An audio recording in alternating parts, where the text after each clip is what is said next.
हमेशा कहते एक न्यूज़ 24 इतिहास सरकार के परिवहन मंत्री जो है शीला मंडल मीडिया से मुहित तो क्या कुछ कहना चाहिए, सुनिए। देखिए, सबसे पहले ये सवाल के लिए आपको धन्यवाद दे रहे हैं और माननीय मुख्यमंत्री जी ने और कैबिनेट से ये पास हुआ है। जो पूर्व में लोग दीपावली हो, छठ हो, होली हो, अपने यहाँ तो छठ का पर्व जो आने वाला है वो बहुत ही धूमधाम से हम लोग मनाते हैं। अब बिहार का छठ तो पूरे देश दुनिया में नामी है। तो आने जाने में जो दिक्कतों का सामना करना पड़ता है, कई लोग को रिजर्वेशन नहीं मिलता है, तो उन लोग को कई तरह का परेशानियों से बचने के लिए हम लोगों ने बस की शुरुआत की, ताकि आने वाले दिनों में जो पर्व त्योहार में लोग बिहार आना चाहे तो उनको कोई तरह का दिक्कत ना हो, कहीं से भी आ सकते हैं आसानी से। परमिट एक बड़ा इशू बनता है, क्योंकि इससे पहले भी हमने देखा जब अरविंद केजरीवाल की सरकार थी तो दिल्ली में कोई बसें बिहार से जाके नहीं रुकती। क्या ये समस्या अभी भी है या आगे इसको दूर किया जाएगा? देखिए, परमिट का जहाँ तक आप सवाल है, आप ठीक कह रहे हैं कि उस समय केजरीवाल जी थे तो उस समय हम लोगों ने बात किया था, तो उन लोगों ने कहा कि नहीं, वहाँ पे ऑलरेडी बहुत गाड़ी का लोड है, इसलिए आप नोएडा तक ही जाने का ये था। लेकिन अब हम लोग सोच रहे हैं कि इसको एंट्री अंदर तक ही कराएं, इसके लिए भी हम लोग बातचीत करते हैं। कैमरा सभी जगह लगे हैं, जिससे कि बड़ी संख्या में लोगों पर जुर्माना भी हो रहा है, लेकिन कहीं ना कहीं इसमें अनियमितता देखी जा रही है। अगस्त हो, सितंबर हो, अक्टूबर हो, उसका चालान किस महीने आ रहा है? इतना डिले क्यों? देखिए, वो ऐसा है कि आप जानते हैं कि सड़कों पे इतनी सारा गाड़ियां बढ़ गया है, पहले की अपेक्षा तो गाड़ी भी बढ़ा है, सड़क बना है तो गाड़ी भी बढ़ गया है। तो ये जो आप कह रहे हैं कि चालान देर से आता है, तो वहाँ पे इलेक्ट्रिक मशीन लगा हुआ है, मशीन में जितना कटा हुआ रहता है वो उसी हिसाब से लोड करके फिर से वो करता होगा, तो उसमें थोड़ी सी समय आ जाता है। परेशानियां ये है मैडम कि एक बार में किसी व्यक्ति के पास यदि 4 चालान आ जाते हैं, उन्हें तो परेशानी होगी ना एक साथ चालान भरने। देखिए, ऐसा नहीं होता है कोई चीज के लोग, देखिए तुम कहावत है हमारे, तू डाल डाल तो हम पात पात। होता क्या है ना, जो लोग को कोई तरह का परेशानी रहता है तो कभी इस रोड से कभी उस रोड से बचने के लिए जो करते हैं उसमें इस तरह की करते हैं।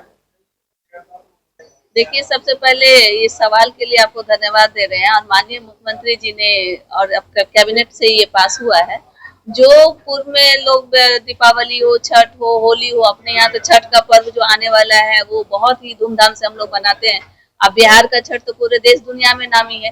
तो आने जाने में जो दिक्कतों का सामना करना पड़ता है, कई लोग को रिजर्वेशन नहीं मिलता है, तो उन लोग को कई तरह का परेशानियों से बचने के लिए हम लोगों ने बस की शुरुआत की, ताकि आने वाले दिनों में जो पर्व त्योहार में लोग बिहार आना चाहे तो उनको कोई तरह का दिक्कत ना हो, कहीं से भी आ सकते हैं आसानी से। परमिट एक बड़ा इशू बनता है, क्योंकि इससे पहले भी हमने देखा जब अरविंद केजरीवाल की सरकार थी तो दिल्ली में कोई बसें बिहार से जाके नहीं रुकती।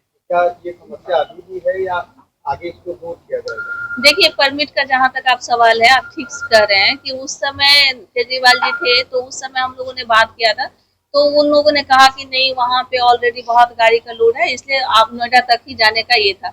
लेकिन अब हम लोग सोच रहे हैं कि इसको एंट्री अंदर तक ही कराएं, इसके लिए भी हम लोग बातचीत करते हैं। कैमरा सभी जगह लगे हैं, जिससे कि बड़ी संख्या में लोगों पर जुर्माना भी हो रहा है, लेकिन कहीं ना कहीं इसमें अनियमितता देखी जा रही है। अगस्त हो, सितंबर हो, अक्टूबर हो, उसका चालान किस महीने आ रहा है? इतना डिले क्यों? देखिए, वो ऐसा है कि आप जानते हैं कि सड़कों पे इतनी सारा गाड़ियां बढ़ गया है, पहले की अपेक्षा तो गाड़ी भी बढ़ा है, सड़क बना है तो गाड़ी भी बढ़ गया है। तो ये जो आप कह रहे हैं कि चालान देर से आता है, तो वहाँ पे इलेक्ट्रिक मशीन लगा हुआ है, मशीन में जितना कटा हुआ रहता है वो उसी हिसाब से लोड करके फिर से वो करता होगा, तो उसमें थोड़ी सी समय आ जाता है। परेशानियां ये है मैडम कि एक बार में किसी व्यक्ति के पास यदि 4 चालान आ जाते हैं, उन्हें तो परेशानी होगी ना एक साथ चालान भरने। देखिए, ऐसा नहीं होता है कोई चीज के लोग, देखिए तुम कहावत है हमारे, तू डाल डाल तो हम पात पात। होता क्या है ना, जो लोग को कोई तरह का परेशानी रहता है तो कभी इस रोड से कभी उस रोड से बचने के लिए जो करते हैं उसमें इस तरह की करते हैं। त्योहार की जो समस्या था उसको दूर करने के लिए बस की शुरुआत किया जा रहा है। तमाम खबर देखने के लिए एक न्यूज़ 24 धन्यवाद।